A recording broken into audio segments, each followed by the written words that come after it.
Welcome back to the club. I'm one of your hosts, Katie Hoyt, and I am joined by a girl who has seriously so much patience. Every time we go to do this podcast, there are tech issues, but we survive it together, and that is Miss Ashlyn Clark-Gober. Ash, how's it going? How excited are you to be here today? I haven't been this excited to be on the podcast in probably 3 or 4 books. I'm stoked. Yeah.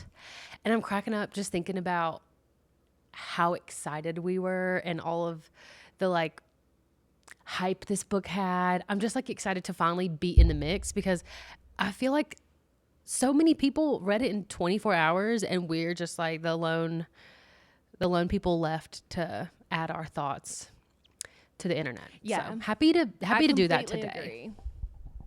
Yeah, me too. No, I feel like it was not even 24 hours after this book came out, and I'm seeing videos like Onyx Storm spoilers, and I'm like, whoa. Yeah, how? And if you're watching on YouTube, bear with me. I'm having an insane hair day, an insane lighting day. I usually have a bit of ambient lighting in my apartment, but it's so disgusting and snowy out. It literally looks like it's 5 p.m. out. It's dark. And so the lighting is bad. The hair is bad. Just, if you see me fidgeting around, just know that I'm not happy with how I look either. So just, No. Could be a podcast. You look gorgeous. Could be a podcast episode, Spotify episode. So I have a feeling that this episode is going to get pretty long. So let's jump into our little catch up. Did you have anything that you wanted to discuss before we talk about the book? I have one thing, and I'll be brief because I feel like I've announced this same thing 2 other times on the podcast, but we're moving today and tomorrow. And so that's just been kind of a wild ride the last few weeks. We suddenly were able to get out of our lease. We've been trying to get out of our lease since November at this point, and it never worked. We just kept trying. And then finally, I showed my ass in a very, very long and detailed scathing email, and I got us out of our lease 2 days later. So that was Monday. Today's Saturday, and on Tuesday we had a house, and on Wednesday we started the moving process, and then obviously I'll work during the week. So today and tomorrow are our huge move days. But the good thing is, at the next place we have 3 bedrooms at this one, so I'll have an extra room that I can do the podcast in. It kind of have a more normal setup, because here at this apartment, I've kind of been having to move around and figure out what works for a while. Mainly the lighting is the problem because there's so many windows here. And so it's either you have direct sunlight in your eyeball or it's dark out. So I'm really excited. And we have a yard this time, which is great with the baby. Yeah. There's a chicken coop out back, which is unused currently, but we might beg the owners to let us get chickens and add those. Yeah. There. So anyway, big things happening. Amazing. Yeah, absolutely. No, I'm so excited for you guys to just have more space. And like you said, your regular podcast setup will be so much easier. You don't have to deal with your property management people anymore. Hopefully, if you guys don't know, Ashlyn has a Tesla. There was some issues with her charging the car, and hopefully you'll be able to get that charged and it won't even be an issue. I think it's gonna fix all of our problems. So we already talked to him about charging. It is not a big deal. This one is for rent by owner, which if you are a renter, you know that's the way to go, because you have direct contact with the person who literally owns the property. But in the situation that we're in right now, and I don't think we've ever been in this situation, we were renting through a property management company, and we just didn't have a good experience. So we're skedaddling, and I'm so excited. Yeah, I'm excited for you guys. And it kind of worked out with the timing too. You can just move this weekend, get it all taken care of, and then start fresh on Monday. Yeah, so. Thank God. So what's new with you, except for outside of the fact that you've just been listening to me ramble on Snapchat every day about my new house? No, we've actually had not that much going on the last month. This is my big update for the month, and that is that my husband started reading, and it is seriously the best thing that has ever happened to me. If y'all don't know my husband, he is like sports obsessed. He watches sports nonstop. It is on our TV 24/7. We have a rule during the work week that the TV cannot turn on before noon. He can like turn it on at lunchtime to watch whatever sporting event or like catch up on the analyst stuff. It cannot be turned on in the morning. Like Stephen A. Smith, the sound of his voice. Oh my God. Seriously, like sends me into psychosis. I cannot stand it. The man who famously would divorce Serena Williams, although he's never been married. Right.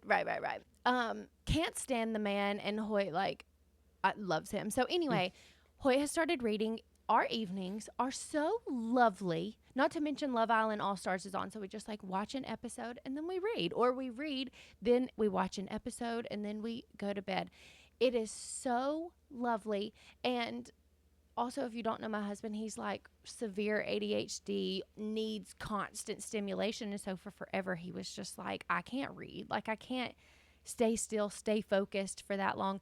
I actually think the opposite is true. Like, I think that it's like a way for him to like channel his focus into something. I bet it's perfect because he's focusing, but he's also getting that stimulation of the story being handed to him. But what I want, 100%. Like, tell me what's on Hoyt's TBR. Like, what's he reading? What's the 411? Like, what's his favorite so far? Okay. So he's only completed reading one book, and that was Mistborn by Brandon Sanderson. It was per my recommendation because I just feel like that's the non-romance version of fantasy where like everybody starts, whereas if you're starting with fantasy romance, you obviously start with ACOTAR. If you're like a guy, I feel like you start with Mistborn. So he read the first book and he read it in a week, and like it's not a short book. I think it's like almost 600 pages. Oh my God, he crushed. I know. I'm so proud of him. Shocked. He told me, he said, pick a book. I will commit to reading one book this year. He read the book in a week. And so now he's reading book 2. And I think he's like maybe 200 pages into that, but loving it so far. And yesterday was Valentine's Day.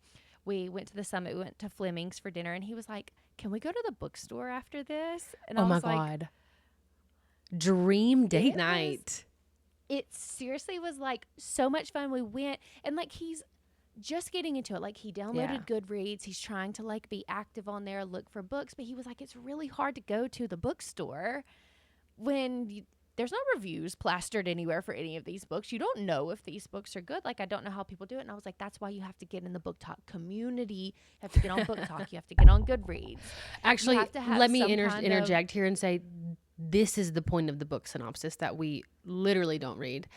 Like, you can just go and read the synopsis and decide, okay, do I want to read this or not?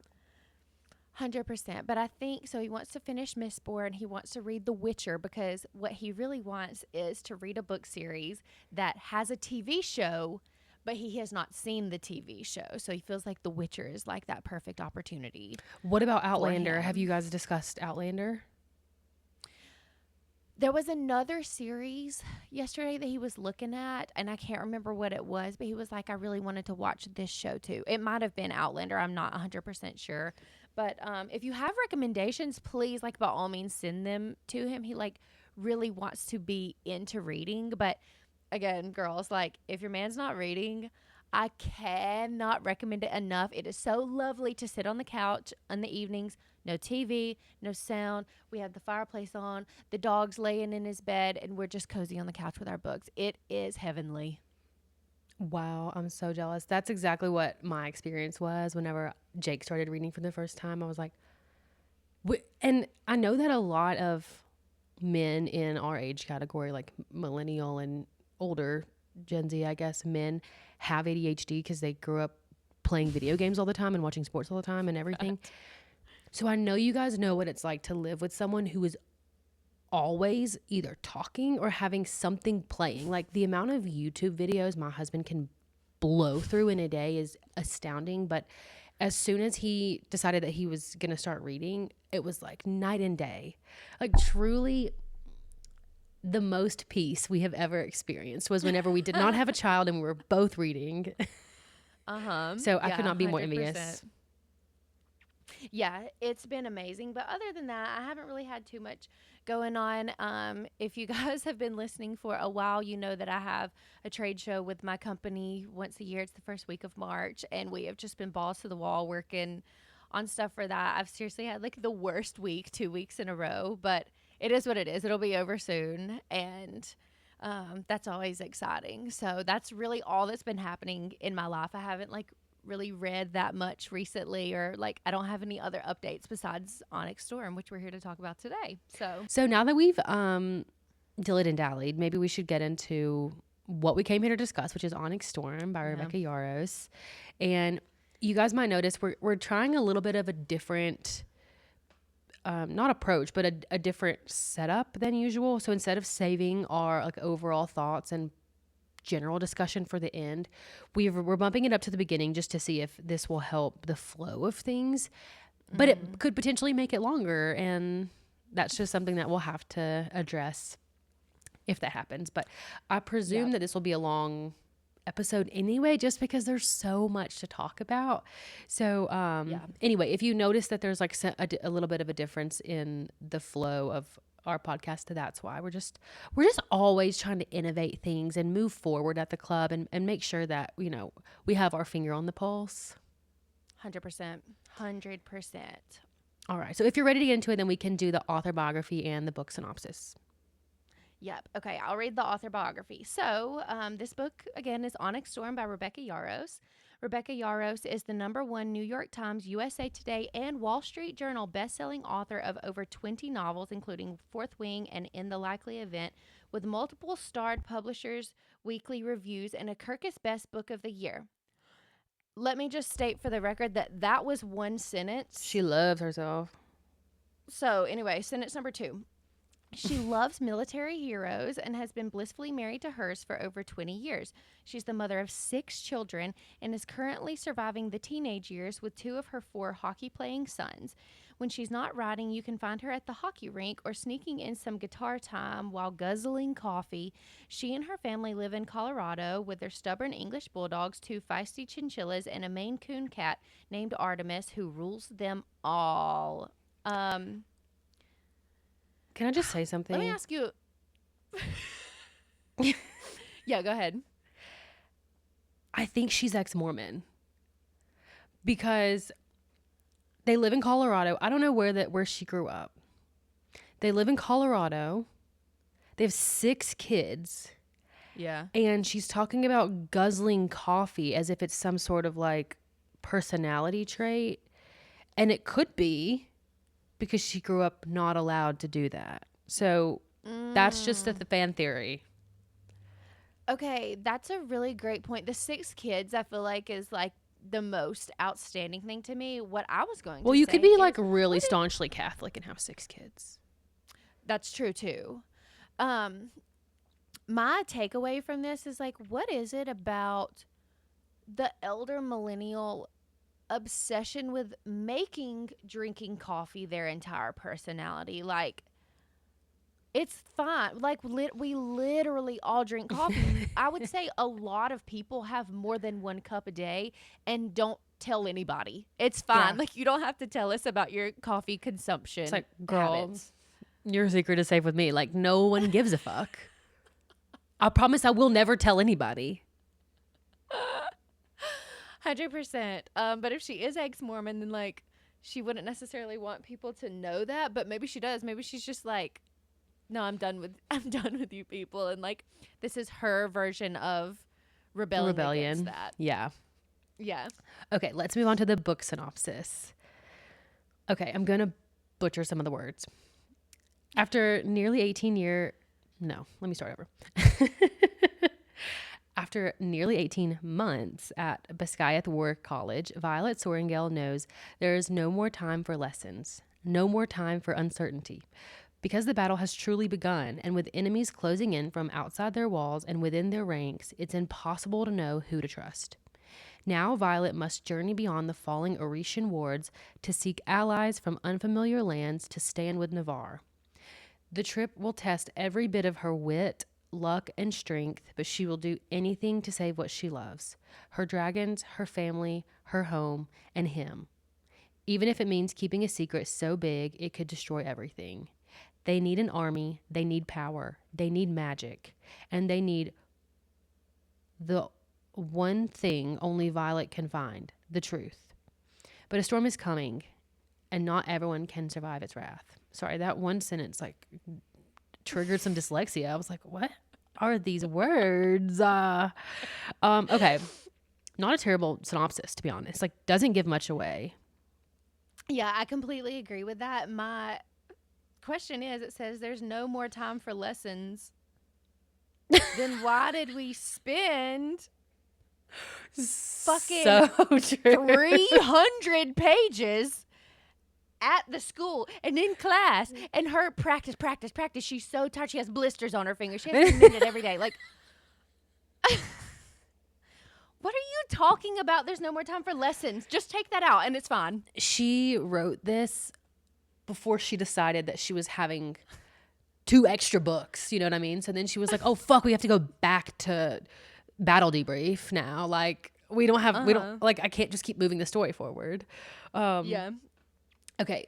So let's just go straight into like overall thoughts, general discussion, because there's honestly so much to talk about here. And what you are saying is one of the things that I wanted to bring up is that, okay, it was so fucking chaotic. Like, 1 second you're literally halfway across the continent in a battle. The next second you're back at college, like just going to class. And then the next minute you're like on an island hours and hours and hours away. And then you're coming back and you're going to class. Like, what the fuck is going on here? 100%. And I just feel like a lot of the political stuff specifically was really confusing to me and so intricate and detailed. First of all, I don't know who the fuck the professors are. Like, I literally can't. I don't know who is who either. I can't keep any of them straight. I don't know who their dragons are. Like, I don't know any of that stuff. And it doesn't balance because I feel like the level and more like interpersonal relationships feel a little bit like immature. And then you've got this other like war stuff that feels so intricate and so detailed and so like scientific. It's like hard to balance the two to me, and I just felt like a lot of the political stuff is like just confusing to me.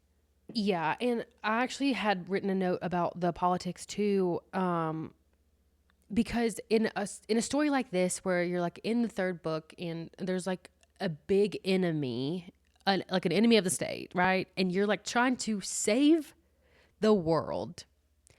Usually at that point in a story, the internal politics is really important. But to me, I was not interested in it because it wasn't ever going anywhere outside of Xaden becoming the Duke of Tyrandor. That like, I don't know what else happened because it was just everyone was back and forth about the scenario could never come to a conclusion, and there was never any like decisions actually being made that were impactful. And so I was like, at what point, like, do you drop the politics saga because it's not going anywhere? But you're totally right about every single interpersonal relationship in this book pissed me off. And I think the main problem in all of this stems from the fact that, this is my theory, is that she took a break from Fourth Wing, or I guess after Iron Flame, which I already felt like Iron Flame was a bit devolving in its just like the way she was writing in Fourth Wing was so much better than Iron Flame, and this was like even worse. But I feel like she went back to writing maybe romance or something and then came back to this story, and it genuinely feels like she just forgot who she wrote. Like, the people are not congruent with who we've read about before. Like, why is Imogen being nice? Why is Xaden being nice? Why are you lying to Rhiannon again? Why are we just back in this cycle of like keeping secrets? Is that like the only trope you know? No, okay. I felt the exact same way at the beginning when Violet is like, she's the one in charge and she's being a little bit like, she's like really putting herself out there. I was like, that doesn't feel congruent to me with the Violet of yore. Like, I feel Yeah. like in the past she was a little bit more reserved and a little bit more like skeptical and like maybe insecure about her abilities. Whereas this one, like, she kind of stepped up. And I do still think that she was kind of like, I can't believe I'm the one who's in charge of all of this.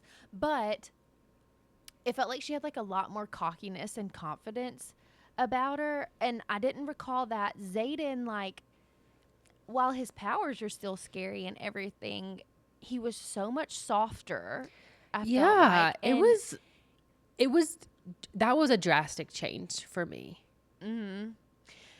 yeah, it was kind of crazy, and I agree with you. And I did feel like, specifically with the dialogue, because one of my other notes is like, the dialogue is so god awful and is so cringy in this book. I felt like it was so bad in the beginning, and maybe as she kind of like got going, it got better. There was definitely still some things throughout that were like so fucking cringe. The like talking in like brain rot sentences was Yeah. seriously Actually, pissing me let's off. go over the brain rot words and millennial jargon that she just like threw into this series out of Okay. nowhere. Okay. Do you have a list? Because I do as well. Yes.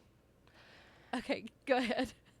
Okay, starting with assholery, feral, core memory, that's a choice, I can't. Yeah. Another one that you didn't list and I didn't list was, she also said heard. Oh my God. Okay. Okay. The other thing that this is not an actual phrase that people use, people with normal lives and relationships use. If I have to read the sentence well the fuck aware one more time, I might stab myself in the pupil. I don't want to hear it again.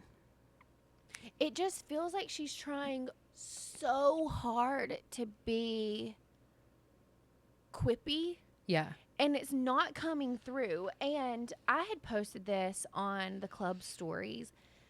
Rebecca needs to stop doing press, because I genuinely feel like watching her interviews and stuff, she is so cringe to Oh watch. my God. It seriously, Go ahead. it hurts. It hurts me internally. Like, I actually can't watch her speak. And when you see that, and then you know that this is the person who wrote this book, it makes it so much harder to read, because like, you know, she's thinking that like she's eating with all of this, and she simply is not at all. Like, it's not translating in the way that she wants Wait, it are you to, saying she unless left you, crumbs? Like, she did leave crumbs. That's exactly what I'm saying. I have a couple of other things that she did that was pissing me off. So the talking like this with the periods oh my after every God. word. Okay, Blake Lively. Literally hated that. Another one is like when at the beginning, all these people are like attacking the flyers, and they're like out in the courtyard, whatever it is. And Violet's like, you see, Dane's too morally sound to fight you, but me, like, not so much. And it's like, is this shut- Nickelodeon? Like, it literally sounds like something that like the main character says to a bully or something like Yeah. that, to like try and fight them. And same thing, like she says at one point, she's like, Marin, I need you to listen to me very carefully.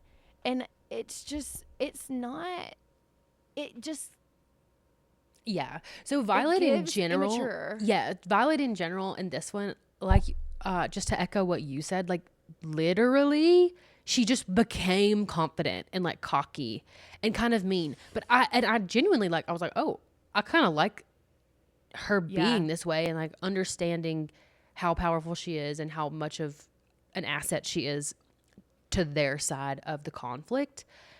But at the same time, it came out of nowhere. It was 0 to 100%. And it was like, you have to earn that. You have to like really do big things to earn that. And I think that in the last book, in all the battles, she did prove herself, but it was like a 180 in her personality.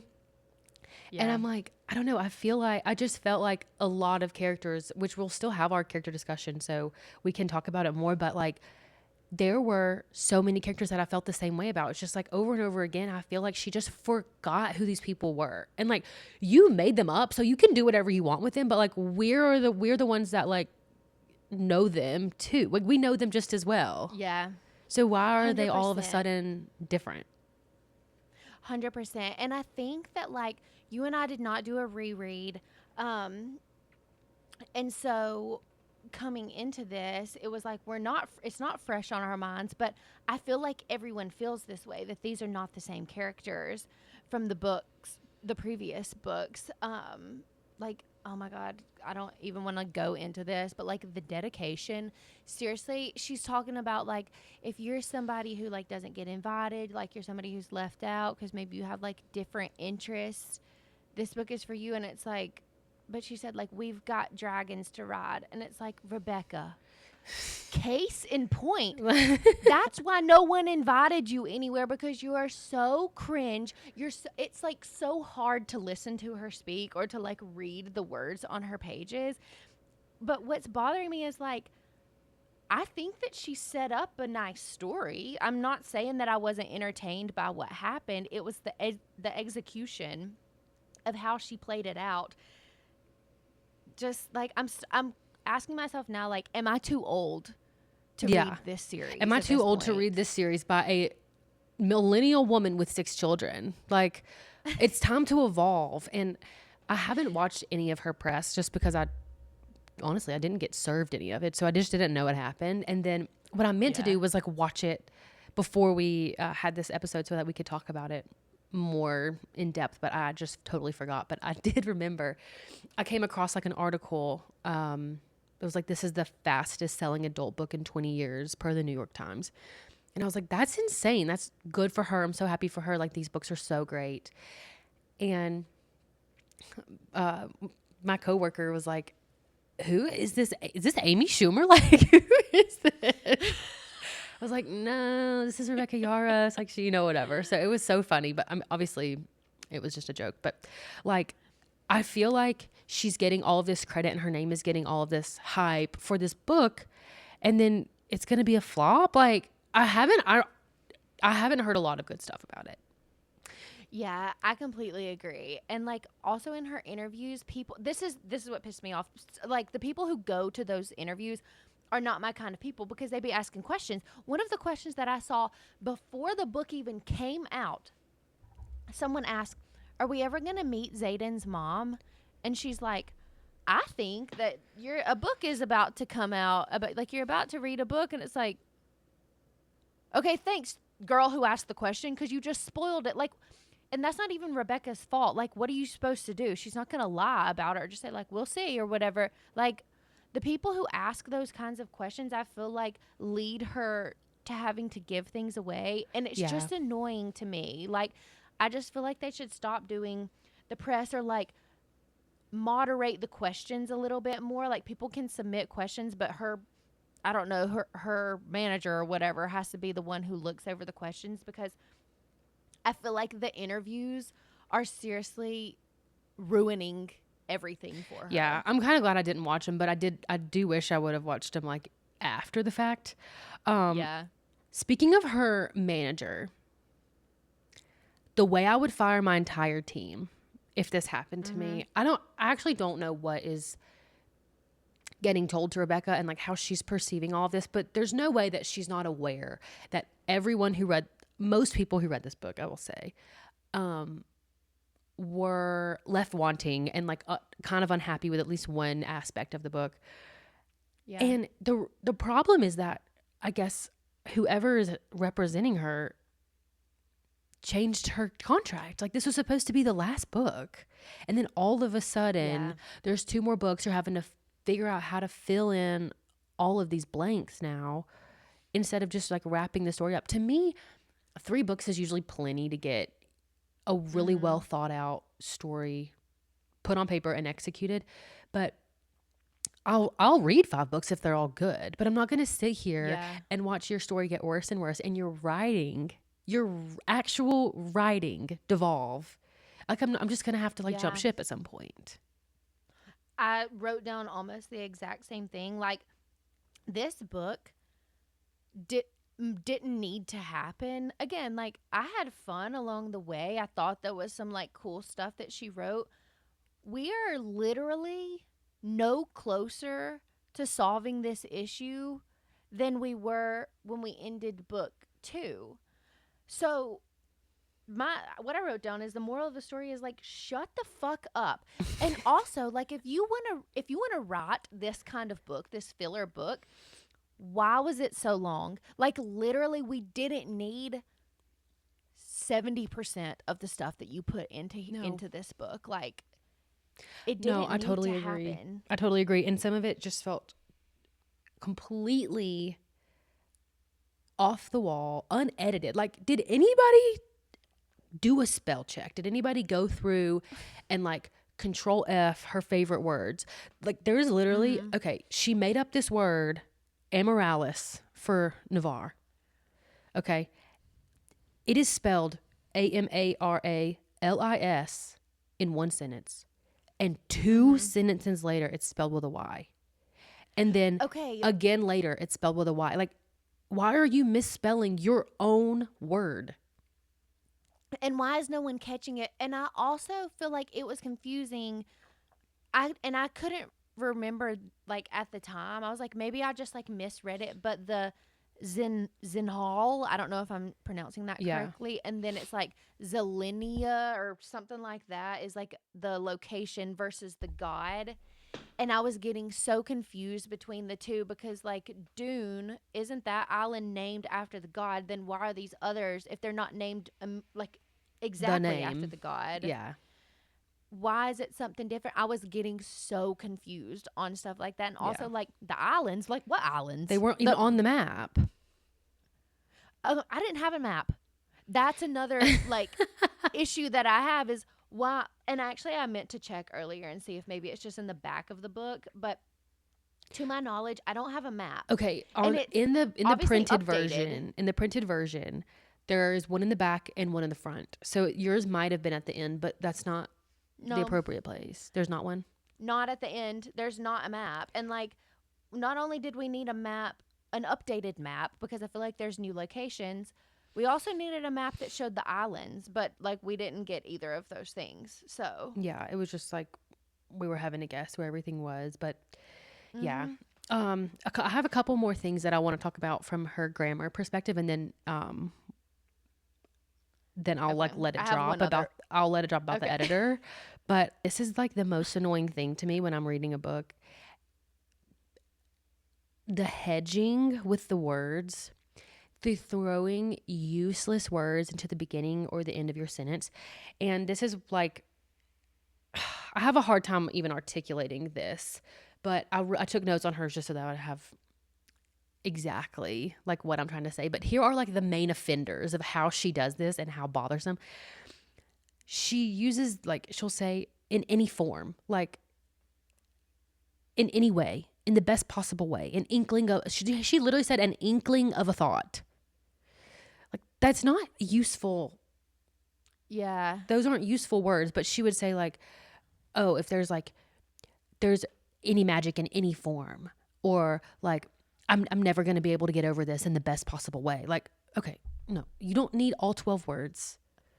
Right. Yeah, like, you have to rest assured that your readers can figure out, like, the context under which you're saying these things. Yeah. And it was over and over. It was, I swear, on page 11, I took a note and I said this. I just read the worst sentence I've ever read in my life.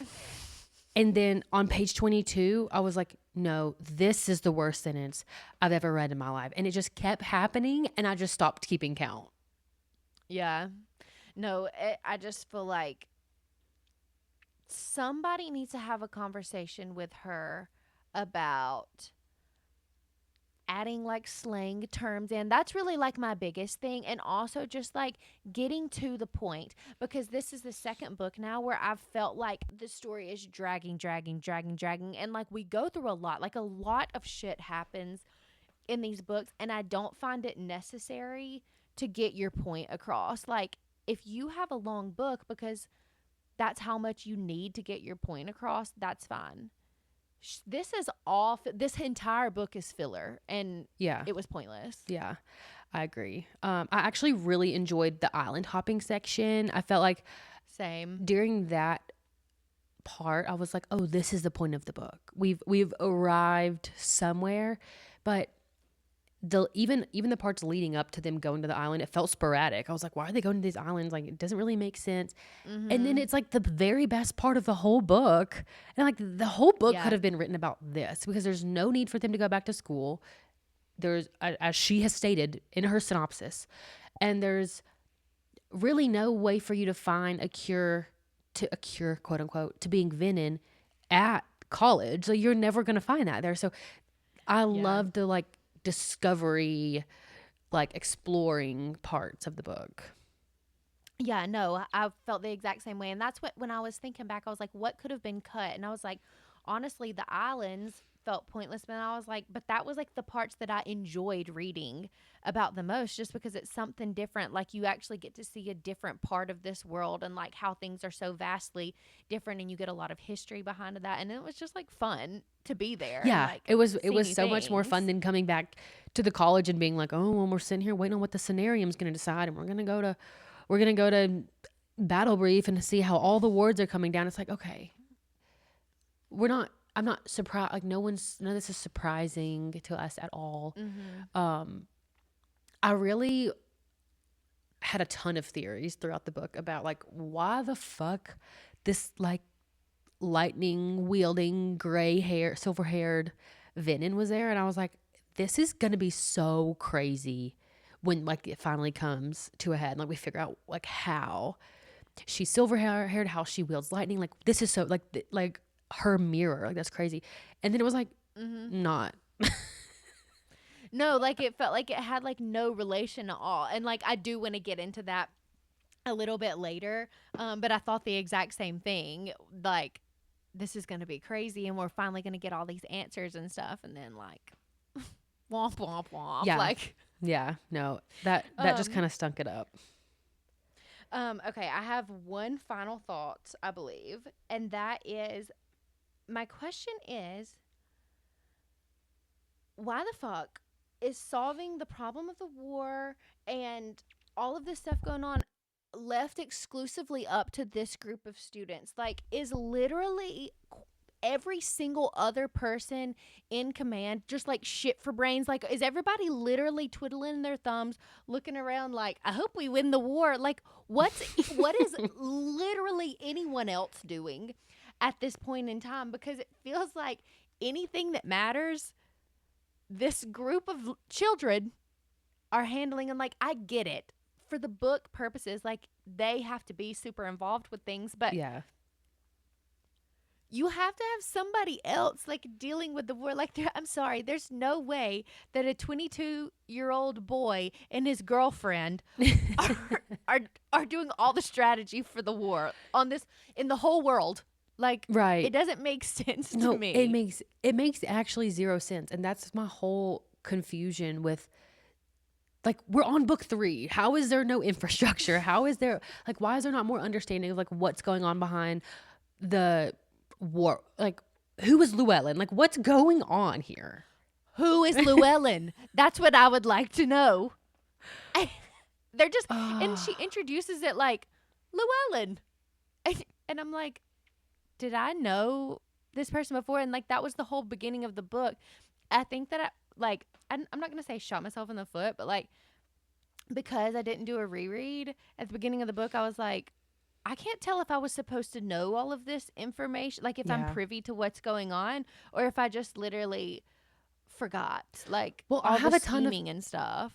No, I have a ton of friends who did a reread, and then the beginning of the book, they're like, wait, who, like, what's going on? And I usually don't, I'm not a person that usually likes to do rereads, because there's usually like a little blurb or a sentence after a character to like remind you who it is. And I hate reading that after I just finished the book. So I'm like, oh, I don't need to reread. Also, we reviewed it less than a year ago. So I was thinking like, oh yeah, I'll remember everything, most things, most important things. And yeah, I think she just like kind of threw all of these characters and people in there in the beginning, and everyone's like, what is going on? I just think for so many people to have trouble with the first, I don't know, 100 pages, but this to be like the best-selling book in like 20 years, it's embarrassing. It's unacceptable. Yeah. Yeah, I completely agree. Like, you've got to fire somebody. I feel like we've all been duped. Like, we're all just like too far in it to stop now. Yeah. And like people keep recruiting, because I feel like, for me at least, I'm telling people like, Fourth Wing, the book Fourth Wing, is so good. And like, I do want people to read that. Like, I want people to experience the goodness of Fourth Wing. At what cost, though? It just evolves. Yeah, no, exactly. And so I just can't imagine that this is going to get better. And like, I can't in good conscience say that I'm going to be done with this series, but like, in my heart of hearts, I feel done with this series. Yeah, but I'm going to read the next book. So. I agree. I think I'll try to read the next book. In spite of everything, I think I still like want to see where this is going. And additionally, this is supposed to be being cast right now for a series. So I want to be able to watch that. And there's actually a guy on TikTok that people are saying is definitely Xaden, because he keeps putting like dragons in his captions, and he put like violence in a couple of his captions. So I think like this is actually going to be a show, unless, the next book flops or whatever. But I'm interested to see how the show writers take all of this information, because they can change what they want, and maybe they'll make it better, but who knows? Yeah, 100%. And honestly, I feel like I would prefer to see a book like this in show format, because I'm not necessarily focusing so much on like getting to the final result. If I'm into a TV show, I want to see whatever it is they want to produce for me. But I don't know why I feel like that's a difference. Like, I'm not going to be upset if it's like, oh, this season we barely moved the needle. Like, I would probably just be happy to have them on my TV again. Yeah. So yeah. The only other thing that I worry about is the budget for this. Like, if you don't have Game of Thrones budget for these dragons, don't even try, because it's such a like finicky.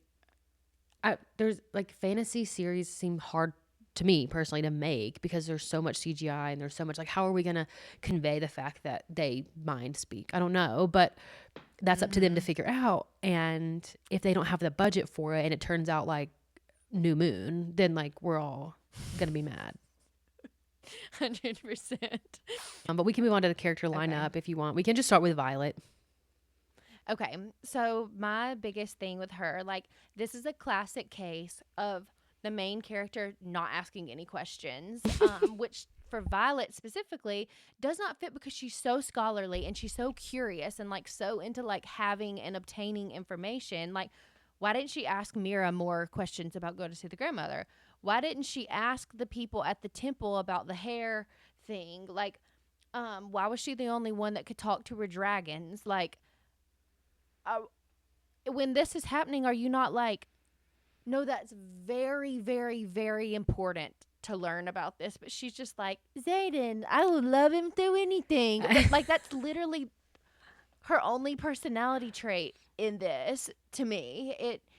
It was just bothersome. Like, I fucking hate when you get around things, like, and make things mysterious by just simply not allowing the main character to think critically. I know. And like you said, she was not only going to be in the scribe quadrant. I can't speak. She was like the prodigy of like the scribe, like she's like going to be it. She's smart. She knows shit. And that's a good point. Why was she the only one that was able to talk to her dragons? I thought that was just going to like come eventually up and just like that would be answered, but not answered. I also feel like we wasted way too much of Violet on the romantic part of her, because what do you mean on page 23, do you still love me? Baby, people are literally dying. This man is trying to not suck the energy out of the ground that you stand on and murder everyone that you know and love. Mm-hmm. Okay? Yeah, like, it's giving whiny baby. Yeah, she's so whiny. He's literally giving it his all to just stay alive and stay human. And you're mad that he won't like cuddle with you? Mm-hmm. Like, what's going on here? Yeah, I really, like, I did not enjoy the romance aspect of this book, like, any whatsoever. Yeah. And Violet just... The thing is, you don't need to reiterate 6,000 times from either perspective that, like, they are all each other cares about, that they will do literally anything to, like, protect themselves and, like, each other. Yeah, who were you trying to convince? But it was said over and over. Yeah, like, we know, we got it. We heard. You have quite literally said it 50 times in this book. Yeah, it was so much. And honestly, like, that's all I had to say about Violet. Because, like, I was excited that she was cockier and, you know, more quippy. And I don't know, I enjoyed that. But then this romance stuff just felt like, oh my God, it was just like droning on and on. And I just wanted her to, like, look outside of that picture. Like, yes, she almost like didn't even care about finding the Irids, to me. Like, they did go on the adventure and like find them, but it felt to me like she cared more about saving Xaden, which is fine. Like, I know that he needs to be saved, but at what point, how many people are going to have to tell you that there's no cure for you to realize that there's no cure? 100%. It was totally like Xaden number one on the hierarchy of things that were important to her, and like on her mission to like get things back to, you know, like peaceful. I felt the exact same way. Also, I feel like we're way too late in this book series for Violet to still not really be good at wielding her signet. Yeah. And not only that, but she literally tells Felix or Carr, I don't remember, like one of those them. people who trains her. She's like, I was able to split a bolt in two. And he's like, wow, that's great. And she practices literally like the next day. And then the day after that, they go into battle and she's able to get it to split 8 different ways or 12 different ways. After 18 months of trying to figure out how to do it, you know, like do one bolt where she wants it to go. Like, it doesn't work that way. And you can't just tell us that. Like, I don't believe you. Like, no, that didn't happen. Yeah. No, I know. It was just like, oh my God, I don't know. I don't know where the Violet I knew and loved went. She would peek through every now and then, but all in all, like, I don't feel like I know this lady. And I don't feel like I know her man. Like, speaking of Xaden, this is the person that I felt like Rebecca steered the furthest away from his, like, initial character. Like, why is he calling her, like, love? Like, has he ever done that? Not once, not twice, but like 10 times. I literally wrote down, like, we're not doing love. It just feels so out of character. Like, this is a man who literally, like, won't be publicly affectionate with her. He's like, I love you and you need to accept that. Like, I'm not going to do anything. In the last book, that was his whole thing. Like, stop being a whiny brat about this. I love you. And just, like, get over it. And now he's so crazy about her and like so like mushy and soft. And then it was like there was at the very early beginnings of the book, like he had stayed in her, they'd slept together and he had woken up and like someone came to the door and he was like mean to them at the door and she's like, oh, I love that I'm the only one that gets his like soft corners, like, soft whatever. And I'm like, no, you don't. Like, that's been the whole issue for 2 books now, is that he literally kind of treats you like shit and it's kind of hot. Like, that's the thing. 100%. I literally wrote down, like, he is so hot. And I don't know how she managed to nail this one aspect of the book. But, like, to me, the physical image that I have of him in my mind is, like, perfect. Like, there's not one single thing that's amiss with him physically in my head. No, 100%. And so for him to come back and be calling me love, I'm like, oh, I'm sorry. Like, yes, I read from first person. Like, you're my boyfriend. Stop being weird. Like, go back to bullying me. I 100% agree. And like at the part where she's like in the bath and he walks in the bathroom, he's like, damn, just God damn. Oh my Like, God. Thank God I'm not pregnant. I would have literally- vomited across the living room. seriously throw up. And she's like, oh my God, like, I can't believe, which, like, to be fair, if I was Violet and this man, this gorgeous man, loved me and was having sex with me, I would also I would be never questioning. get over the Yeah, fact. she has every right to marvel. Sorry, she has every right to marvel at this man, but like yeah, like it's just it's a confusing situation. Yeah, I completely agree. I did find it very interesting, like the dream walking of it all, that she was able to like see into his dreams and all of that. And I'm like so curious now that Andarna's gone, why she can still do that. So like that was interesting. Like we finally got Violet's second signet. Which I'm sad that it wasn't that she could like when the whole Liam thing when she was being tortured and like she saw Liam in that, because if you remember from the last episode, I thought that that was somehow like the manifestation of her second signet. I'm sad it wasn't that. Yeah. But the dream walking and her entering the dreams, and then like once she knew it and was able to like separate herself and like be there separately in the dream. Yeah, that was cool. Yeah, and it was so crazy, but I'm wondering how it's going to really come into play because everyone's acting like it's dangerous and terrible. So I'm trying to figure out how that is or how it's advantageous at all. Because I can't really figure that out. Maybe I'm just stupid, but I thought the same, and I feel like I don't know. It seems like the sage somehow is actually holding Xaden captive in his dreams. Like the sage is actually doing that. It's not just Xaden's mind like causing that to happen. So unless Violet also has like the same ability to control people in their dreams or something like that, like I really don't know. And I do want to keep talking about Xaden, but I did have just one more other thought in regards to Violet about the theophany, which like okay, I've been saying that theophany and just wanted to let you know. Okay, regardless, the name is so fucking stupid. That's not a name. Like, and if it is, and if your name is Theophany, and you're listening to this, like, I apologize, but your name is dumb.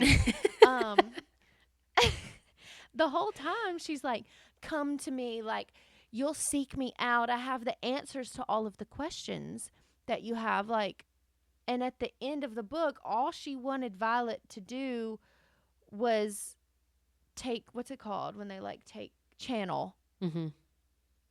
Why? Now she's dead. She didn't answer literally any of the questions, but the questions that I thought Violet Is would she have dead? is like, yeah, Violet killed her at the end. That's right. She stabbed her with that stone from the temple, but I thought Violet was going to ask, like, what's the deal with the silver hair? Like, she already figured it out. It's the temple. Yeah, no, I know, but I thought that Violet was going to, like, I thought that Theophany, because she was like, I have all the answers. I thought that that was how the story was going to play out, that Violet was going to have, like, all these questions and go to Theophany about the silver hair, about why do they want the Irids? Why do they want her? What's the cure to being Venin? Like, Theophany said she had all the answers. Well, Violet didn't ask any questions when she finally did come to her. So it wasn't even foreshadowing. I know. When all of this happened. Yeah.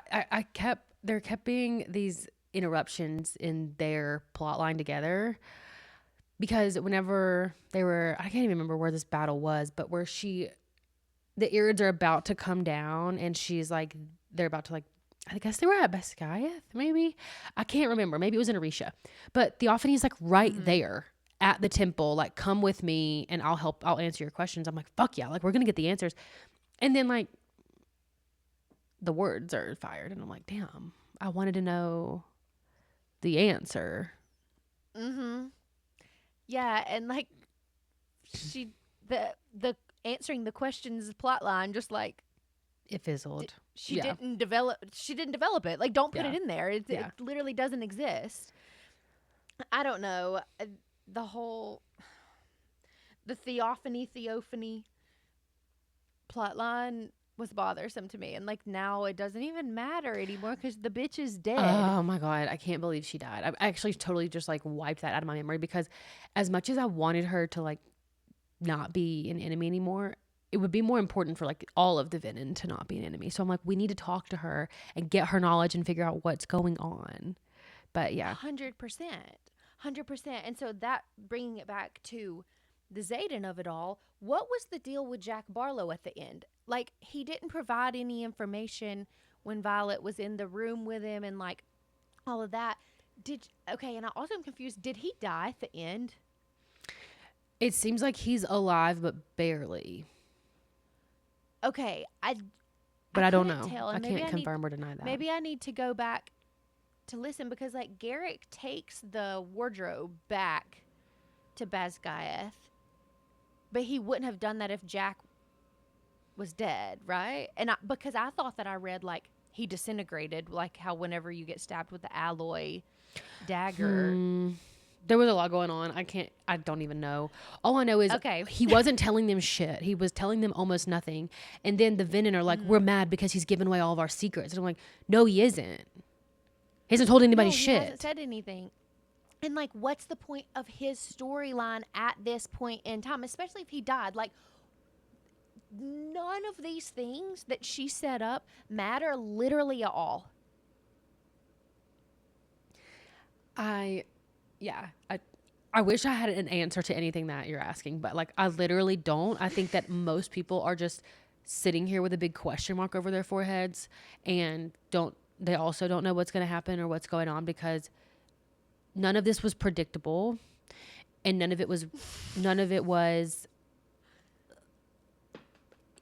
I don't know how to like she didn't see a lot of the storyline through to the end. It kind of just like either fizzled out or never came back up. And there were a lot of really good pearls in here that were like, oh, I like that, I like this. And especially a bunch of people having second signets. I did not realize all of the relic holders had like second signets, and that's cool. And then Eric has his crazy signet. I'm like, this is cool. But again, like these other plot lines that I was very seriously following are just like disappearing. 100%. Like the Jack Barlow of it all was like crazy at the end of the last book. Yeah. And that's another thing. Okay. That's another thing. There were these random students turning Venom. How? Why? When did they get in? Is Jack turning them somehow? Like, what is going on? We need answers. Literally anybody We knows. need answers. Like, nobody knows. Okay, bringing it back to Xaden. The part about him being so crazy about like Bodhi and everything, it's giving like he has secrets again. Like he knows that something's gonna happen, and so he like knows that he needs to protect Bodhi. But like I'm so firmly with Bodhi. Like, I don't want your fucking. Let me fight. I don't want the land. But the problem is that Xaden wants Bodhi to have it because he's the only one that will like actually keep letting refugees in and stuff. Like if it goes back to the scenarium, they're just gonna like take it over. So I get both sides, but it also felt like Xaden was just waiting around for himself to turn Venom the whole book, and he was just counting on it to happen, which honestly, it happening at the end again is so infuriating. Like that could have happened in the middle of the book and we could have done a bunch of stuff to like try to help and fix it, but like it felt like from beginning to end of the book, Xaden being Venom was almost a non-issue. 100%. But we're sitting here trying to fix him and cure him and do all this stuff, and it's like, okay, well, we didn't find a cure. We didn't even get close to figuring out if there is a cure, and now he's full-blown Venom, and there's no more pages.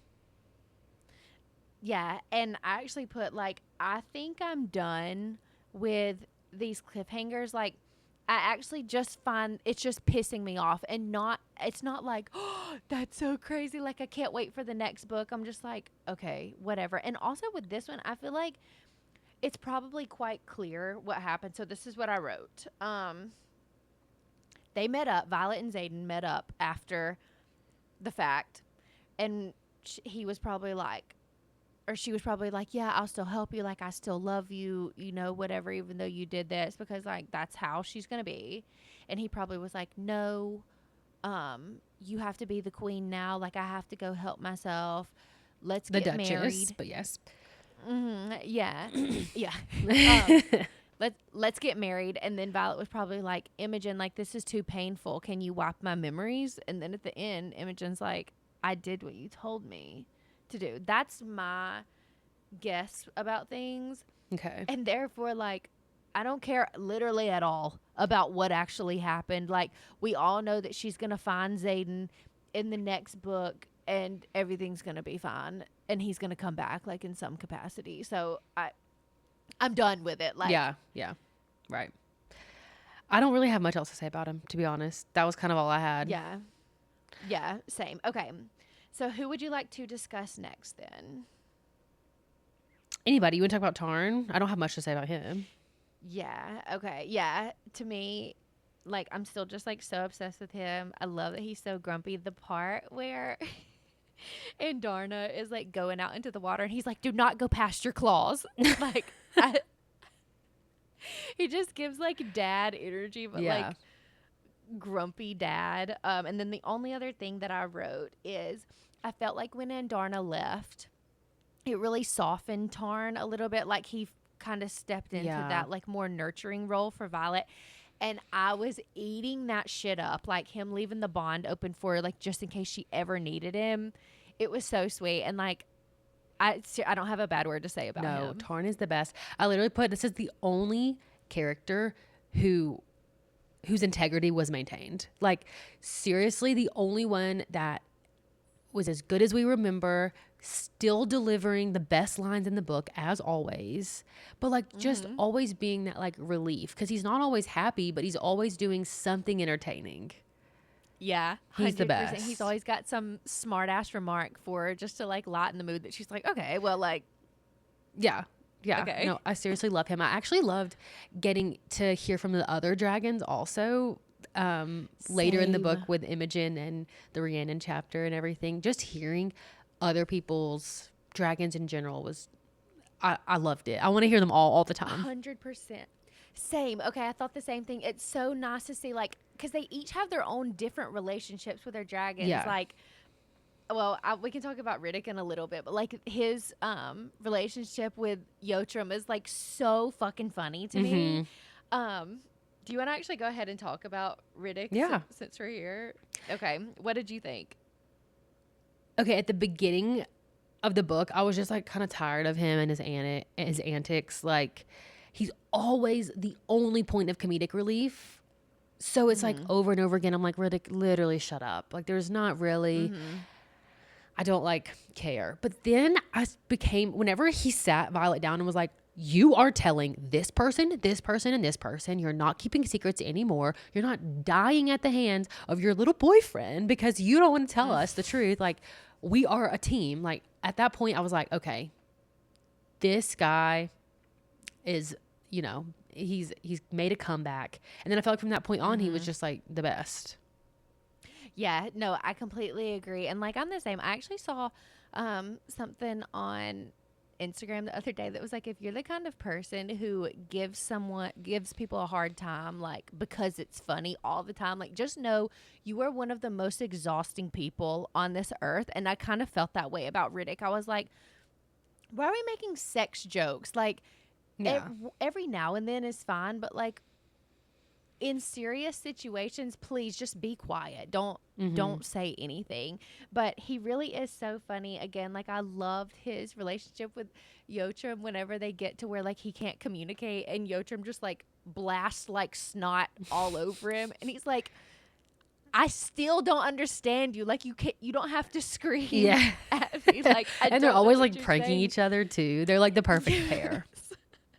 100%. Like, So cute. I just loved the part where he was like, I want to go, not because like I think it's fun and like and silly, but because like use me, like I'm good. I care about you, like I will protect you. I'm on your team. Like just take me. And I felt like that was a real turning point for Yeah. him. And he was like, he like said for himself, like, I know I'm the jokester, but like I'm good. Just like take me with you. I really, really enjoyed his character. Yeah, me too. A ton. A ton. Okay, let's go back to the dragons of it all. Can we talk about Andarna? Okay. Yeah. What did you put? I felt so bad for this little angel when she sat there and she delivered her story and she was like, oh, I'm gonna like tell him everything from the beginning and I'm gonna be like, and she even looked at Tarn and was like, do not ruin this for me. Like I am telling them, like this is my family, this is my den. And then they just like fucking abandoned her. Oh, when she was like went into the forest like to brood, I seriously could have cried for her. Like so sad, and she poured out her heart. Like I think Violet said, it was like hours they spent her telling her story. I felt so bad. The thing about Andarna is I feel like she is perfectly written as a teenager. She, the hockey mom with teenagers. She knows what the type of shit they would be saying in this situation. Like she knows exactly how to make the perfect adolescent. Like I'm obsessed. 100%. Like she was making me laugh so much. Like I don't know. I just literally love Andarna's character. When she left, I sobbed. Like I was not okay. It was like when Liam died. Like I was literally a wreck. No, like that was the first time in the book that I like really felt something. Yeah. And I was like, and the thing about it is like and I know Violet like felt the same way. You don't want her to leave. Like that's you're bonded to her. Like you don't want her to go. But at the same time, like this is her future. This is her family. Like she needs to go get all of this. So like what, I mean, yeah, you can't say like don't go for me. Like fuck up your own life for me. And then like the part where she left and Violet was like, there is no reason to breathe. I was like, oh my God. Like I was literally a wreck. And then Violet just like sleeps for a week, you know? It reminded me, not to bring up new moon again, but like, you know, where it's like October, November, like over across the screen. That was me. That was me and Violet laying in bed, crying, missing Andarna. 100%. But now, like, she comes back at the end. Like, what happened? Yeah. I was so confused because she just like, not only did she just like show back up, but she was also like in Violet's head again. 100%. Talking to her freely. Okay, and like, do you think that, wait, I'm just thinking this through now. Did Andarna ever leave? Like, maybe, I don't know, because Violet still had the signet of the dream walking. So did Andarna like rebond to her without Violet knowing, and has just been like, I guess Violet would know because, you know, she has like the threads in her mind like that go to each of them. Well, the Irids said that they can talk to anybody because they are, quote unquote, they are magic. So she didn't really have to rebond with her to talk to her or anything. But it's just, I'm not sure about the signet. That's really weird.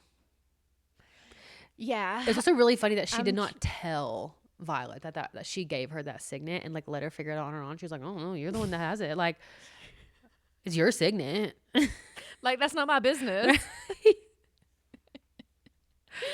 No, she's so funny. And like, I really do feel like through it all, like Tarn remained the same, and Andarna, like, I love that we're still in this like angsty teenage kind of like period with her. She's so funny and I love her. But at the very, very, very beginning, when Violet is like, Andarna, please, like, don't give me a hard time about the Zayden thing, because Sgale, I still don't know if I'm pronouncing that correctly, and Tarn are so like mean to me about it. And Andarna's like, okay, I won't. And like that made me teary-eyed a little bit, because I was like, Angel, I know, that's she's so sweet. sweet. She's considerate. She is. My friend Sarah, who's a clubber, had this idea, like, and honestly kind of a theory that like Rebecca should have or maybe did initially write this as the ending where it's like Andarna is gone and like that's like the big cliffhanger, but that would have been such a better book if that was the ending and like we didn't 100%. have her just like randomly come back at the end and like save the day. It was just like kind of weird. Andarna's always showing up to save the day and like I know she's tired and exhausted and she's the only person carrying this plot forward. So let's give her a break. Literally. But like it would have been such a better ending. And also then like the meat of the book could have been like the islands. And I just think it would have been such a better experience had she left it at that. Yeah. I thought that was like a really cool idea, just being like leaving it there. 100%. Because now, like I said, like I don't give a fuck about Zayden's missing. Like, I don't give a fuck. And Darna, I would have cared about that. Yeah, I would have So, cared. I mean, I like that did. theory. Yeah. Okay. Okay. Next up, Rhiannon. This, I could read a whole book from her point of view. And I don't know if that's how most people feel, but like I loved her chapter. I liked that she played a bigger role in the book this time. Or not a bigger, but like a pretty big role. But I felt like we could have used her more. Like she was always off like handling the first years and dealing with that drama that she kept getting like pulled away from us. So I was like, dang, I kind of miss Rhiannon. Okay, I wrote the same thing. Like I loved her chapter and getting her perspective. Like we said, I loved getting to like see her relationship with her dragon. Couldn't tell you who she's bonded to, but nevertheless, I enjoyed it. But what I wrote, because so when we do our outline, like you had made the outline before, I can't remember if it was before I had started the book or like very shortly after I started the book. So when I went to take my notes, I went in to see what all characters you had put in the book, and you had put Rhiannon.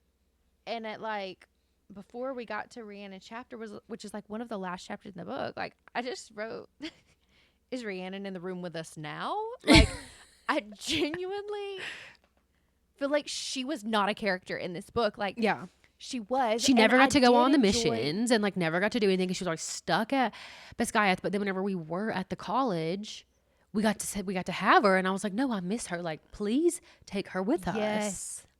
Okay, I completely agree. And like I did miss that part, but I do really enjoy getting to see her in her like leadership role and how she like is taking charge, and she's like, fuck, this is like up to me now. Like it's my decision. I'm the leader of this squad. I don't know if it's a squad. I don't know what she's the leader of. The wing. I don't know.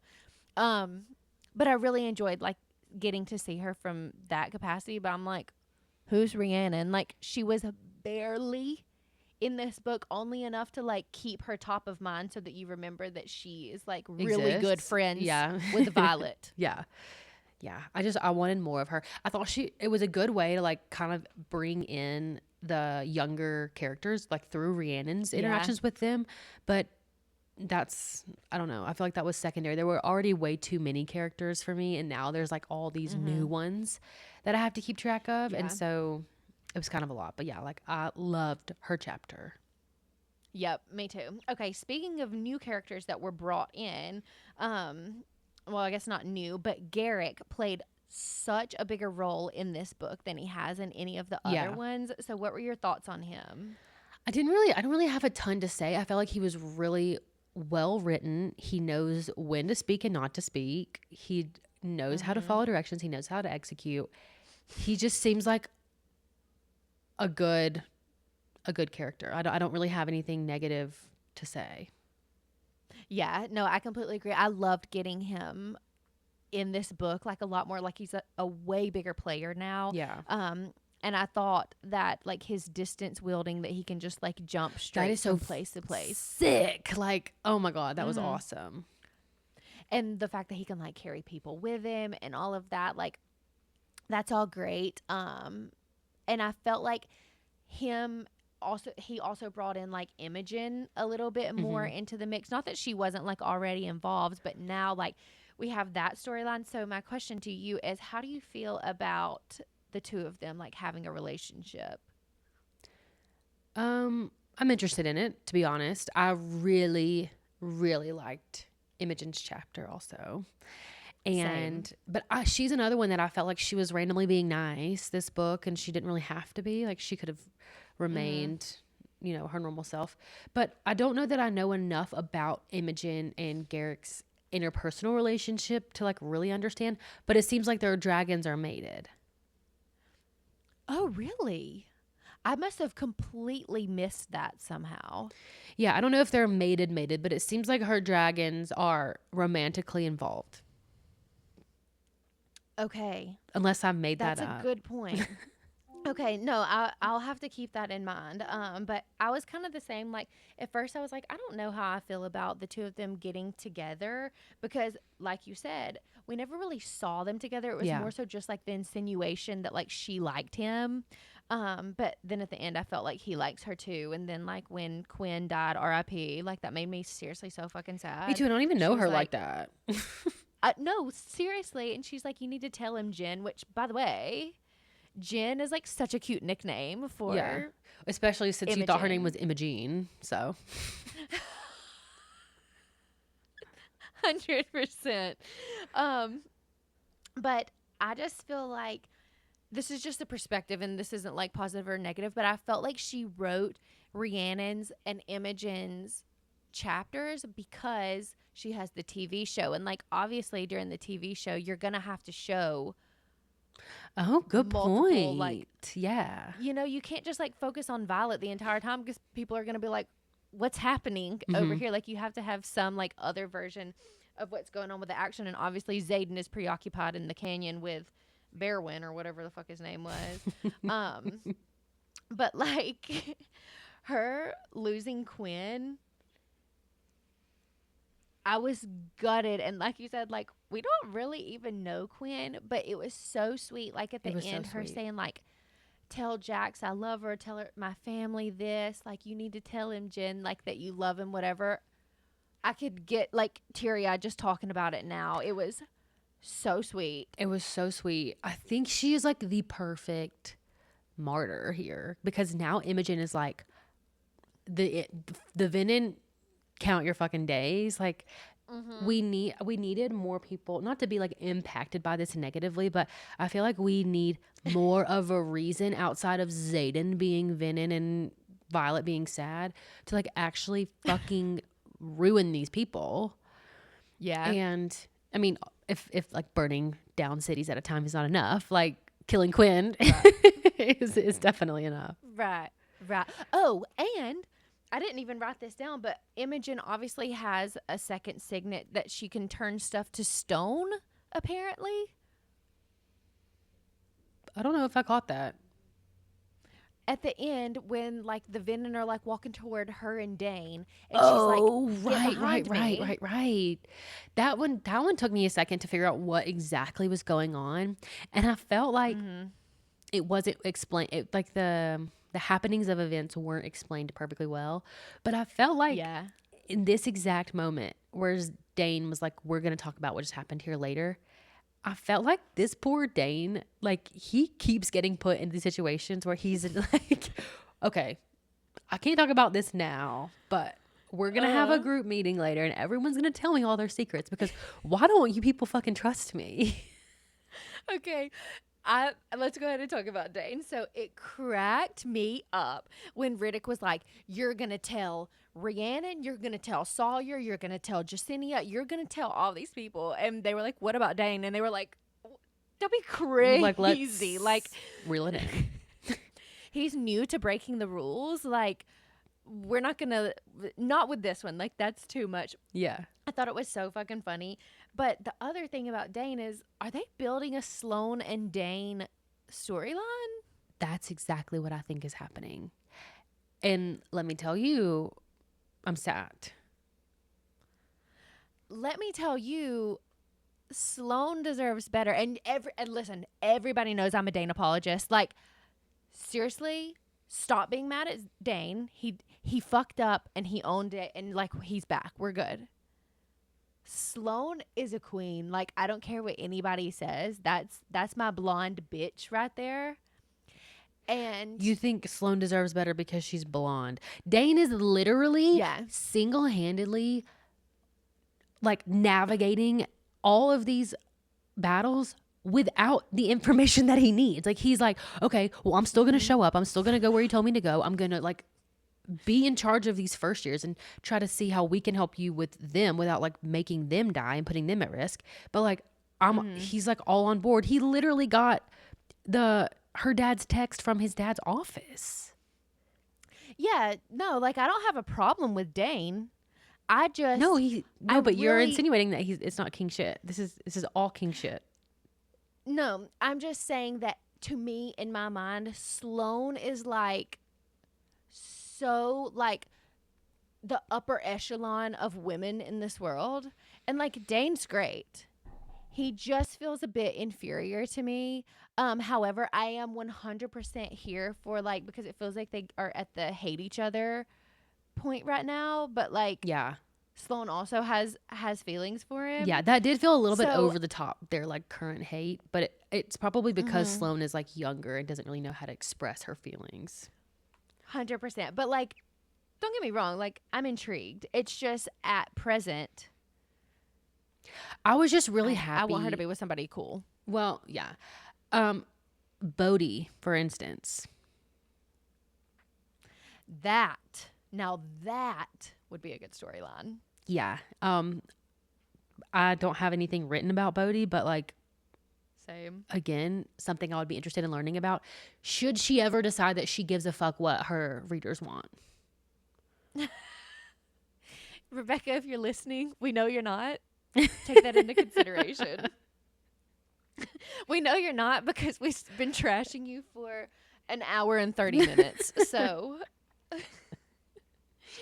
she's definitely stopped listening by this point. Okay, who do we have left? The only people we have left on my list are Mira and Kat, which are quick. Oh, and Sawyer. Okay, so let's talk about Mira, because I absolutely love her. To me,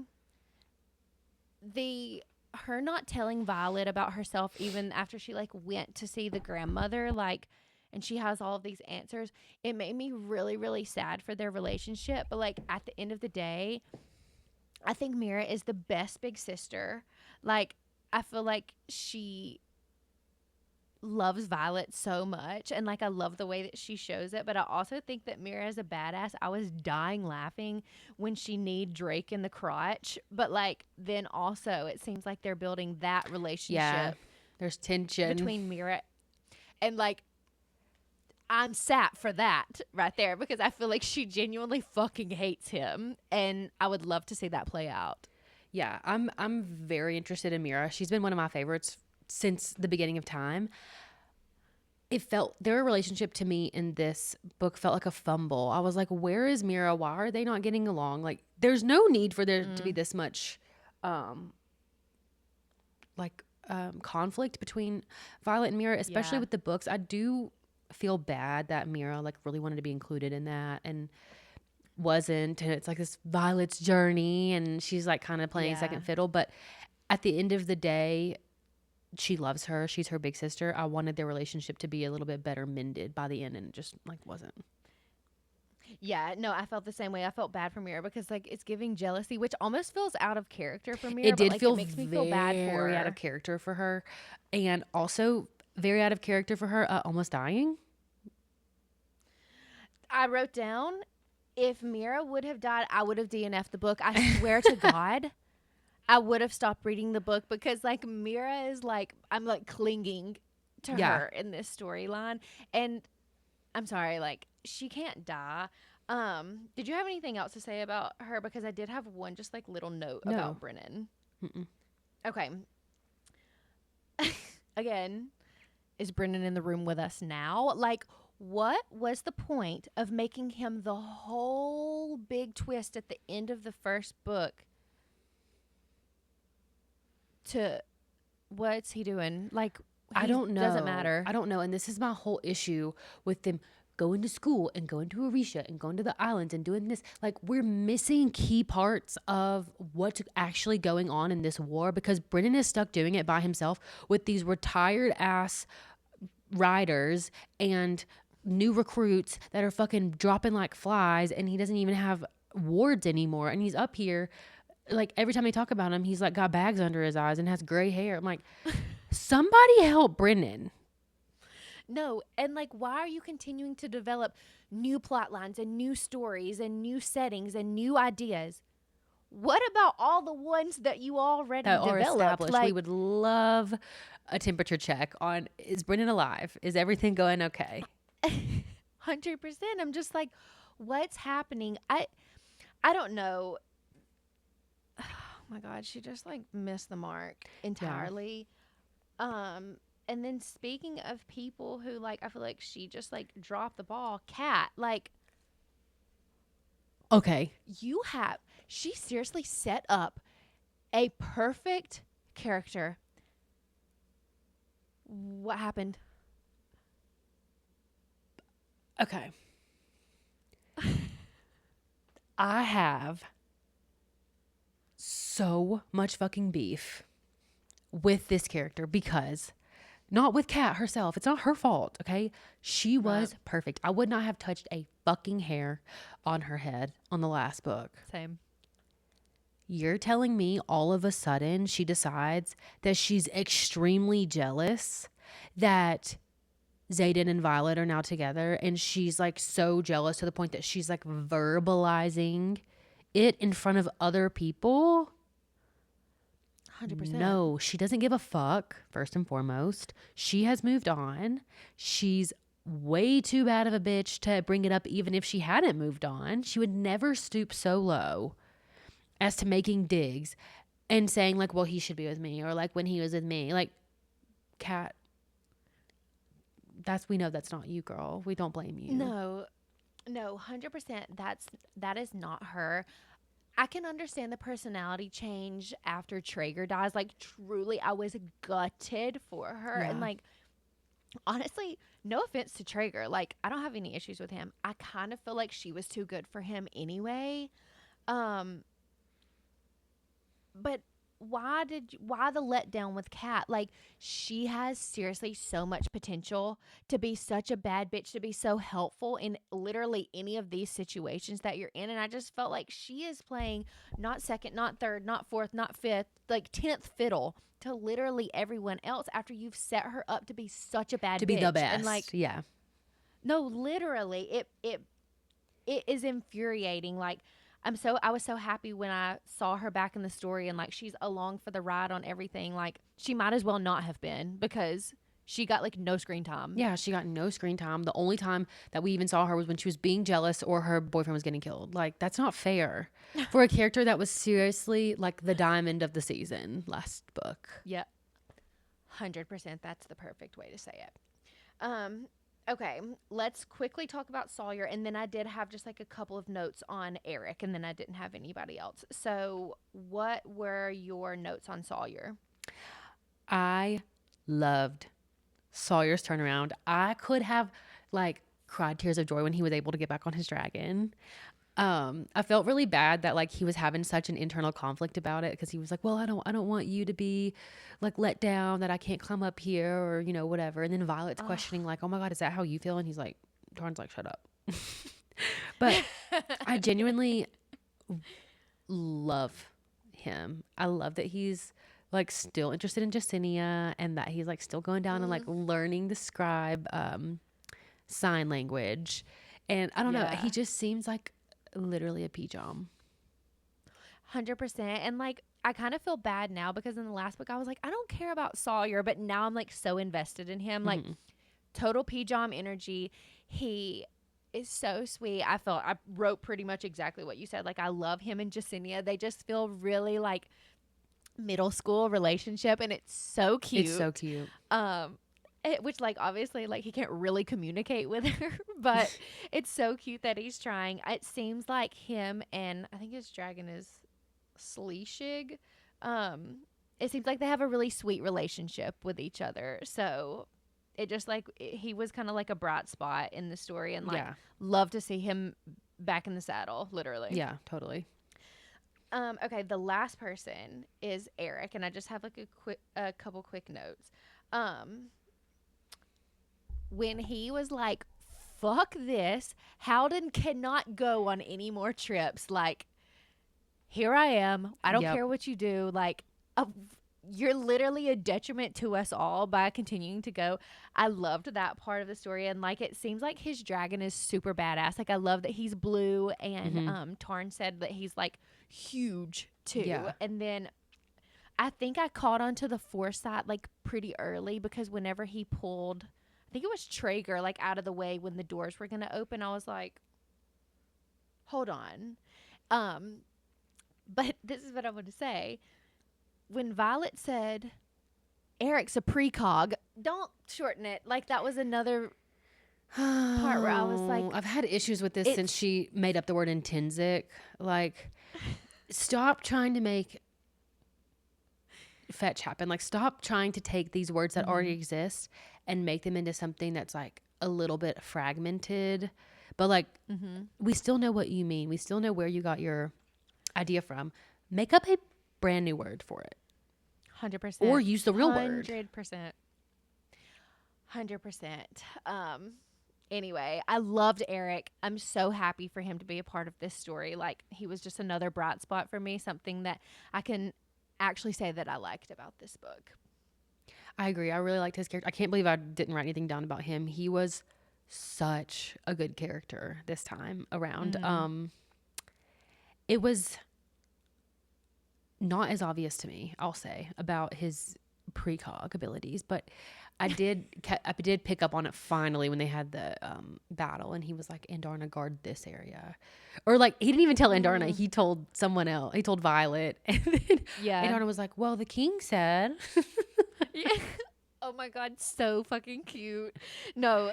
And he played like a huge part of it. Like, that's the reason why Violet was able to kill Theophany, whatever the fuck her name is. But I'm wondering, like, how far in advance he's having these, like, premonitions or whatever it is. Like, he obviously had time to have, was it a dagger that she stabbed her with? I don't know. And, like, have that delivered something to her. So, yeah, I'm curious about, like, how far in advance he's having these things. And, like, he has to know at this point that he has this ability. Why has he not told anybody? Like, they will kill him. Even the people. Yeah, but he could have at least told, like, Violet and Xaden, like, they're not going to kill him. They would just use it to their advantage. So that part doesn't really make sense to me. Nevertheless, I'm happy to have him on our team. Yeah. I don't know. I feel like most of the intrinsic abilities we have just found out on our own. Now, it's not like something that you like really want to tell people. You can use it to a certain extent, but you can't like be like, hey, look at me. I can see the future. Yeah. And like, he probably doesn't want to be that person that they're like, hey, can you see this? Hey, can you see that? Like, can you do this for us? He's probably like, let me pick when I want to help you guys. Yeah. 100%. I'm putting 2 and 2 together. He's the Alice from Twilight. He's the Alice. He is the Alice. A Fourth Wing. And I love that for him because she's a queen. Okay. We are finally done with our character wrap up. So it is time for us to play favorites. So up first, we'll do our favorite character. Who did you put? Riddick. I'd have no other option. Like, truly, I loved his character. I think my second runner up was Eric, which is crazy because I forgot to write down his character in my character lineup. But like, those two were my favorite. Yeah. And then Tarn, like, I should just always put Tarn because he is the best character that there ever was in these series. But like, it feels unfair to keep giving it to him. Who was yours? Yeah, 100%. So I actually put Mira, and I don't think that is the popular choice, and I also don't really think that that's the right choice, but she really just like means so much to me. I love her relationship with Violet. I love that she's like so fiercely protective over Violet, but also like does not take any shit from anybody. And then I also just love that the dynamic between the three of them, Violet, Mira, and Brennan, like they just give siblings. Yeah. And I just think that it's so cute. Yeah, I know. It's funny to see Xaden watch them and be like, what is going on here? Like, why are you guys fighting and then hugging and then fighting and then crying? Like, what's going on? But yeah, 100%. 100%. I love it. Okay. So what was your favorite scene? Okay. I have actually 2, but So when we finally met the Irids on the beach, I loved that part, but specifically the conversation and how they just seem so like funny and normal, and like the way that they talk to each other, that they will talk to anybody that's not just their rider. It makes the Empyreans seem so like self-righteous and like they think so highly of themselves, and it's like they're Yeah. like, for what? Like, calm down. You can You're talk to literally fine. anybody. Yes. I thought that that was so funny. And then the other part is when Leothin, whatever, comes and Darna leaves. And I know it's really sad, but like I said, this was the first time in the book that I You really felt something. felt something. Yeah. And it wasn't necessarily even that, but like the moments after, like you said, where she's just like talking about how sad she was, and like Mira flies through the night to come see her, and like Tarn leaves the bond wide open, and like Brennan is there just like reading beside her bed, just trying to like be there for her. Like, finally, I had some emotion about this book, Yeah. and for that reason, it was one of my favorites. What about you? Yeah.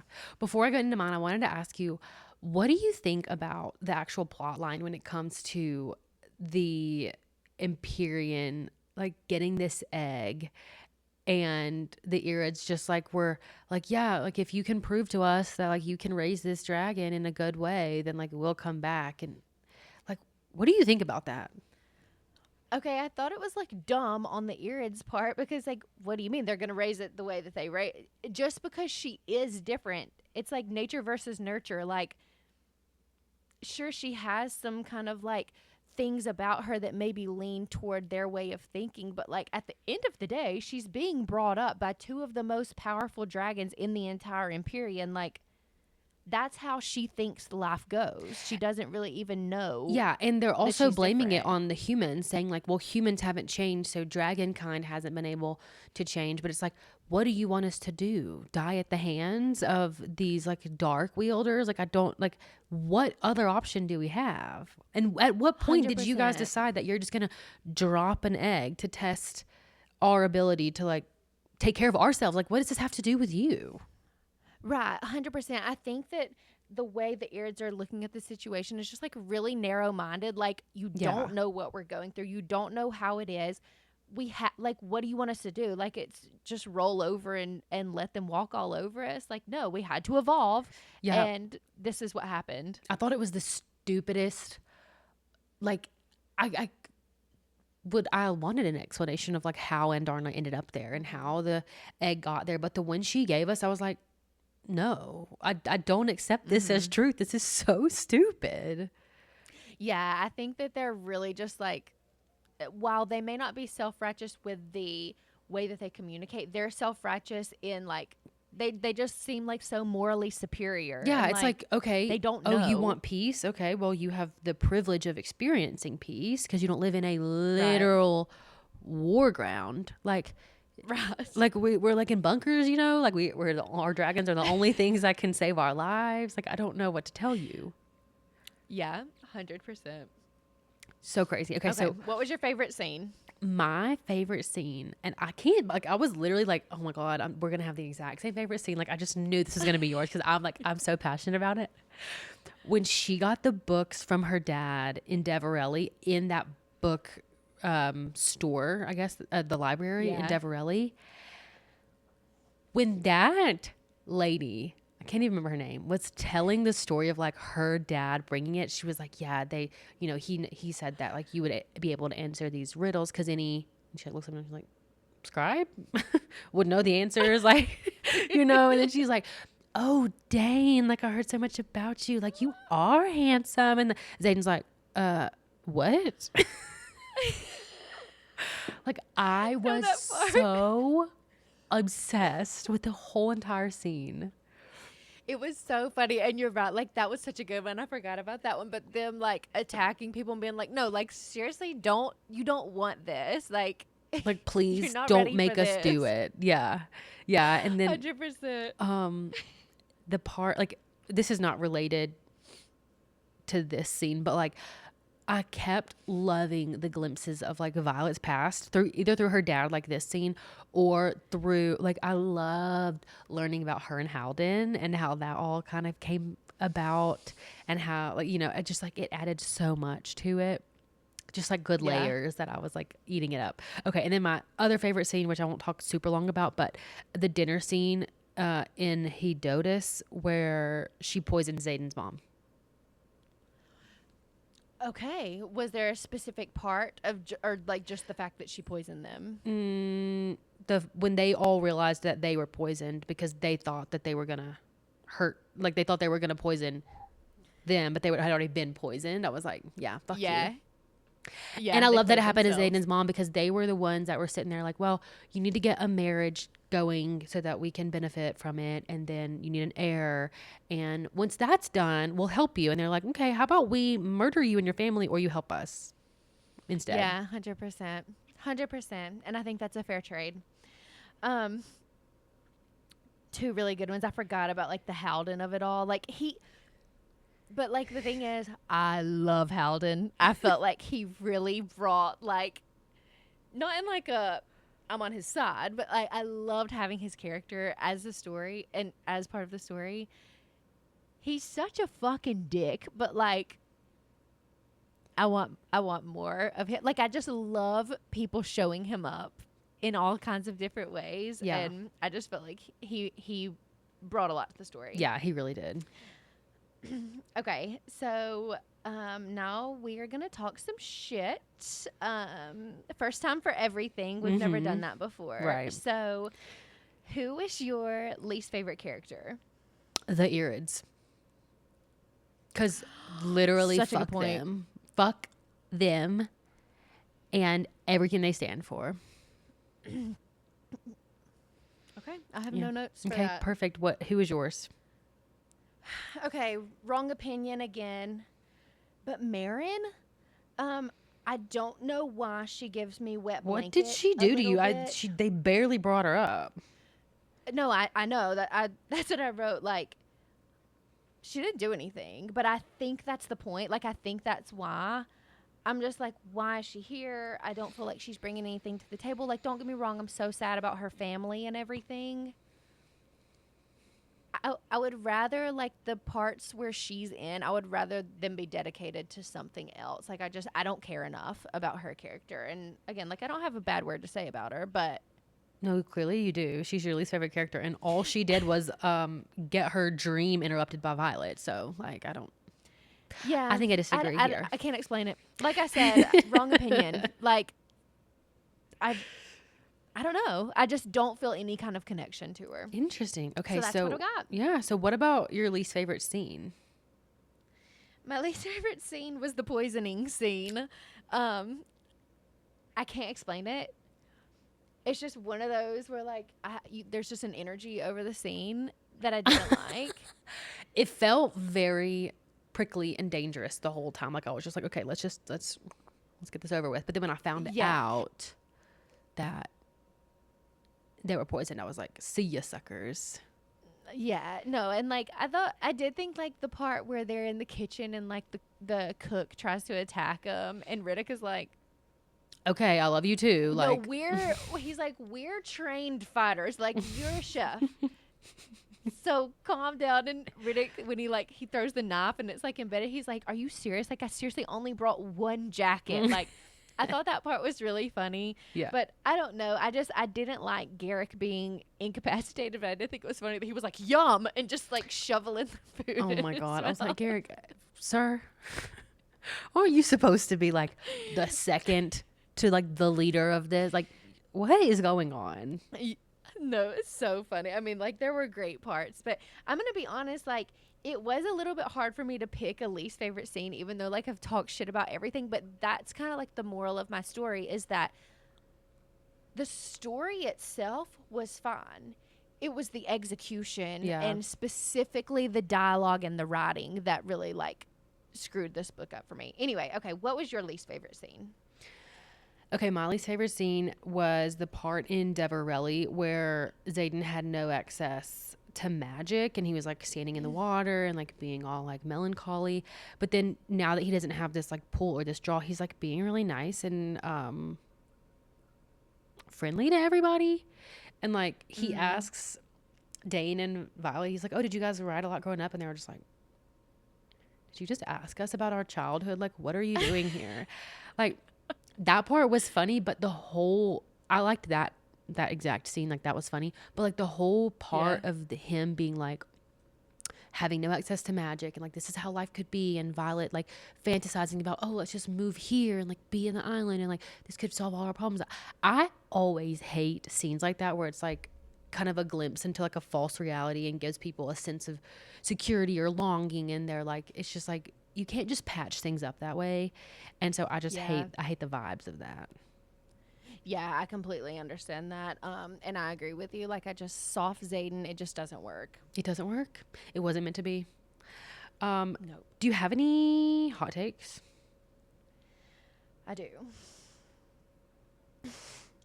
I think you're gonna like disown Would you me. like to share them with the class? I guess is the better question. I am glad that Andarna left. I in book 1 loved her little angel baby, like so sweet. At this current juncture, I feel as though she is dead weight. It feels like she's always like hindering things. Like if it was just Violet and Tarn, they could just go, but they got Andarna, and it just feels like she's always like weighing things down. And also, I don't feel like Rebecca is doing a good job building like Violet's emotional connection to Andarna to me, because I don't feel that. Like I feel like Violet was like, I'm so sad when she left, and that did make me sad, but I don't day to day like feel like Violet is so obsessed with Andarna, and it's probably just because of the nature of like her relationship with Tarn. He's the one who carries her. He's the one whose like signet she knew she could wield. So there's like more of a connection there. But like, I would be fine if Andarna never bonded back to Violet, and I think that I'm probably the only one who feels that way. I actually don't disagree with you. I was sad when she left, but I'm not like sad for her, if that makes sense. Like I'm happy for her and I want what's best for her. And I do think that going and being with the Irids is best for her. But I also think she's a really important piece of the puzzle for getting the Irids and the Empyrean to be one, not one big happy family, but to be like one unit where there's like dragon to dragon communication. And like there's like access to their power if we need it and stuff. Like basically getting the Irids on the humans' side, because it seems like the Irids' issue with the Empyrean is not the Empyrean. It's like the fact that the Empyrean like allows humans to use them as weapons. So I'm like, if we can have Andarna go convince them that humans are worth their time, then that serves such a better purpose than Andarna just being this extra dragon that Violet has access to, who is essentially, like you said, like useless. Like she can't carry her, she can't fly long distances, she can't fight. So I don't think that's terrible. I think you're right. Like most people want Andarna back, but I was more just like confused when she came back. Yeah, 100%. Okay, did you have any hot takes? Yeah, I don't want Zayden to come back. Fine by me. Like, why? Okay. I don't have a prediction of like what she's going to end up doing with Zayden, but I know it's going to be some weird, fantastical, like, we're going to fix this. I say, let him infiltrate the Venin. Remember that he loves Violet. Kill them all, including himself. Murder, suicide. Okay. And then we're done with the problem. Like, sorry, I have a new chair and it keeps like creaking around. But basically, I just feel like he, like Andarna, would serve a better purpose in like using the position that he's currently in. I love that actually. And I think that's a great plan. I hope it comes to fruition. But in that case, who is going to be Violet's new mate? Like, man. Bodhi. I was going to say, like, Bodhi's still not doing anything. He's free. Or Dane. I don't know. She could just go back there. If we had a Dane resurgence as Violet's love interest, I would DNF. Like, there's no way. I'm not sitting through that. No. Yeah, I agree. Okay, we are almost done. So we're going to do our final ratings, stars and chilies. So what did you rate this book? Okay, so for chilies, I put 1.5 for the amount because there was like 3 scenes. But I was leaning more toward 1 because I just felt like it really wasn't that much in the grand scheme of things. So maybe 1 to 1.5. But I hated it. Like, I literally, the first time I saw a sex scene, I just flipped straight through until I saw it stop because I genuinely didn't give a fuck about Violet and Xaden in this book. So I was like, no, I don't read that. So if you care about the main characters, then maybe you like the spice more, but I'm not in that space. And then for overall stars, I gave it 3. What did you rate it? Okay, so for chilies, I felt the exact same way. I said 2 because I actually thought the scenes were pretty spicy. Well, I wouldn't know. So, like. True. I hated every second of it and wish that it would not have been in there. The dialogue was so bad in those scenes, like, kill me. Okay, I did read, after the first scene, I read the others, and I don't really remember it being, like, my favorite. But, yeah. The dialogue is always the problem. 100%. And then for stars, I said 3.5. Like I've said 1,000 times. Did I have fun? Yes. Was literally 90% of this book necessary? No. Yeah. 3.5 feels generous, but like I can't dispute your claim here. Like, I think. Yeah. I had fun. Thought that she had some really cool ideas. I don't feel as though the plot has like moved along really in any way. No, the needle has very much stayed where it was planted after the end of Iron Flame, except for more people 100%. Are dead now. So, I mean, we'll 100%. See. So, wait, hang on. Before we move forward, we have not discussed, you said you're done with the cliffhangers, and that's fair. We have not discussed what do you think is going to happen with Violet being the Duchess? Or do you even give a shit? I don't care. Okay. And I forgot to say this while you were talking about this. I loved the ending. Like, I absolutely loved it. Everyone had told me, like, you're going to hate the ending. You're going to hate the ending. That should have been my hot take. When she looked down and saw an emerald on the hand, put a crown on the head. Like, I was so excited for her. Like, you don't need Xaden anymore. He's fulfilled his promise. You now have Tyrandor. He's going to handle the venom, and you're good to go. That's what should happen. So, like, I was like, wow, what a good ending. But that could be a hot take. I think that you're obviously, like, entitled to that opinion. And I think that's a fine take, honestly. Like, if you want to be happy for her, that's great. I personally don't care at all. Like, yeah, I don't care about Violet's character enough, but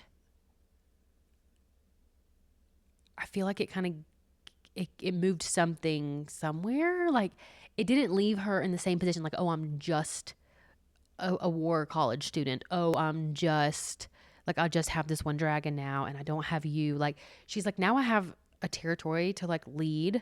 And it kind of gave her a new purpose now that Xaden is going to be gone. Yeah. Yeah, 100%. That's true. Okay, now I'm done. I'm done. Okay, thank God we're done with that. I'm happy to have that in the past. We did it. We discussed. And now it is time for us to move on. So, for our book for March, we have selected something quite different than what we normally read. It is not fantasy. It is not an author that we're familiar with, have read any of her previous work, but it is extremely popular. So our book for March is The Wedding People by Alison Esbach. I don't know one thing about it. I just know that it's popular.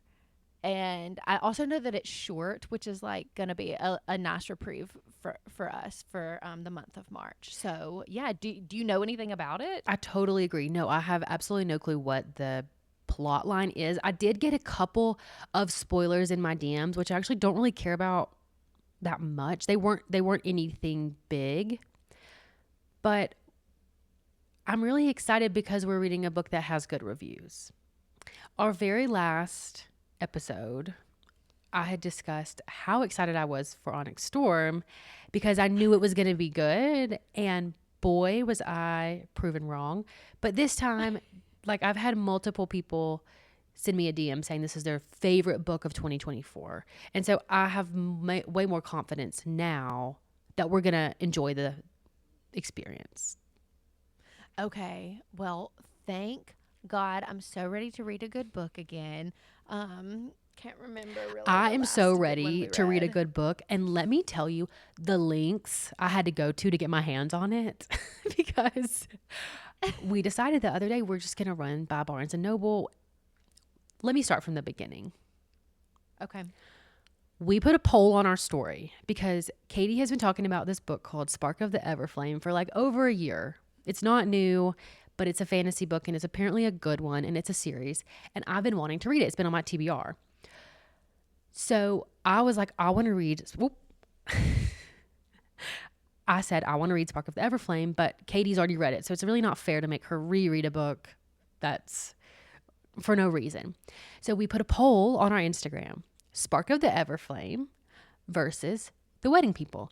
And The Wedding People won by a landslide, like triple the amount of votes than Spark of the Everflame. So as soon as that happened, I took myself to Barnes & Noble to grab this book. It's just down the street. I was like, we're just going to run in, run out. No big deal. I'm assuming that it's with all the new releases. I'm looking. I'm not seeing it. I'm like, okay, well, I'm going to go to Fiction, go find it, look at the last name. I'm looking. I'm like, what the fuck? I look online. I had already looked online and made sure that it was at this Barnes & Noble. So I go to the counter and I'm like, hey, I'm looking for The Wedding People. And she's like, okay, well, it's with the new books. And I'm like, no, it isn't. I've already checked. So we go over there. She takes me right to the place I've been looking. Doesn't see it. She's like, where is it? Where could it be? I'm like, I don't know. Is it sold out? It says it's in stock online. She's like, yeah, that's not always right. Let me just check my inventory. We go over back to the desk. We're looking at her inventory. She has one more book left. She's like, it says I have one in stock, but I didn't see it over there. So we go back over there. We look. We go upstairs. We look. We don't find it. I'm like, someone in this building has it in their hand and is going to check out. She's like, we're not gonna like, that's probably what's happening, but we're not going to let that be the final verdict until we can prove it. We go upstairs and we dig, and she finds it just like tucked away in like one of the other shelves. And it was the last one they had. Oh my gosh. Okay. Well, that worked out, but I would have thought the exact same thing. Like, who in this bookstore? I was about to literally Hunger Games style, like snatch it from like, track these bitches down. That's so funny. Okay, well, at least we know it's popular and that people enjoyed it. And I'm really looking forward to reading something, honestly, just a little bit lighter. Like, we just need to step away and then we can come back to our fantasy, which like is our bread and butter and will continue to be. I don't want people to think that like this is going to be a thing that we're just like rom-com, or I don't even know what genre really this book is. Yeah, I don't know if it's rom-com nice or what, but I think it's going to be a really nice break, and I'm super excited to read it because the amount of responses we got with just posting the cover, it just made me excited. Yeah, 100%. Okay. I believe that's got us for this month. So unless you had anything else, I think we're done. Okay. Well, thank you guys so much for tuning into the club. We love you. We thank you for continuing to support us and our insane journeys through these terrible books. But we are available as a podcast anywhere you get your podcasts. We're on Apple and Spotify. And then we also post videos on YouTube monthly. So please subscribe to our YouTube page. We're there once a month, and then sometimes we'll post our little wrap-up episodes, but this month we had way too much to talk about in terms of books. We are also on Instagram and TikTok, so give us a follow, and also shoot us a DM if you have any recommendations on books that we should read, fantasy or otherwise. We're happy to listen to the masses, because otherwise we just look it up on Book Talk. Yeah, 100%. All right, guys. Well, that's got us. Hope that y'all enjoyed the episode, and please feel free to continue sending us your Onyx Storm thoughts. Like, I could go on and on for another 2 hours about this. So anyway, all right, guys, that's got us for the month. We will see you next time. Bye.